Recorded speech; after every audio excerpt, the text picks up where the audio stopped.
Речи се невозможно јавноста да очекува расветлување на пресметките на криминалното подземје. Сите убиства и вооружени напади се добро испланирани, а извршителите зад себе не оставаат никаков доказ.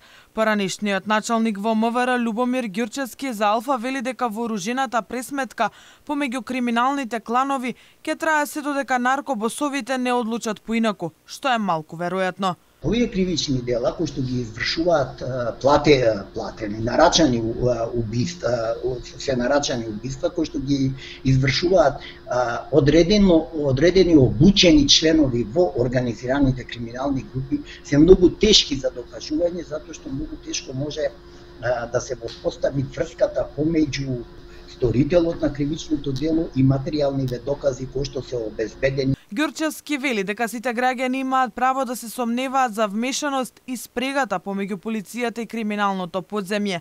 Тоа се должи на начинот на кој се извршуваат убиствата, без простор за грешка. Високиот степен на корупција кој што владее во нашите државни институции, вклучително и во полицијата, остават основано сомнение да се сомневаме сите како граѓани да се сомневаме дека има некаква спрега помеѓу полициски службеници и организирани криминални групи со оглед на фактот дека овде станува збор за добра организираност, за добро проучување, за точно утврден идентитет, за точно утврдена движење на жртвата.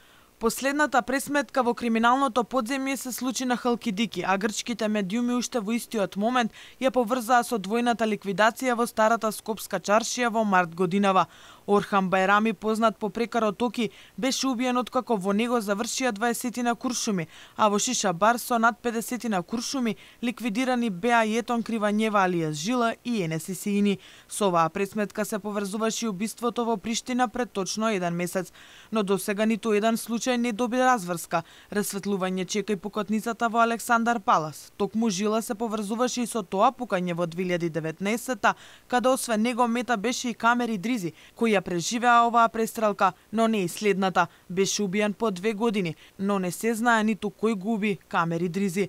По 1 година од убиството на помладиот брат во пресрет на празникот Рамазан Бајрам, беше убиен и постариот Идризи, Јонус, со пукање од автомобил во движење додека седел во чаџилница во Скопски Чаир. И во таа пукотница имаше и повредени и очевици со рани од исекотини, но инцидентот не доби разврска. Се уште не се најдени сторителите на двојното убиство во Чаир, која се случи на 5 март пред 2 години, кога беа убиени 2 лица на возраст од 28 и 24 години. Не се целосно расчистени ни случаите со убиството на Рузвелтова во 2018 година, ниту пак пукањето на партизанска во близина на Лептокарија.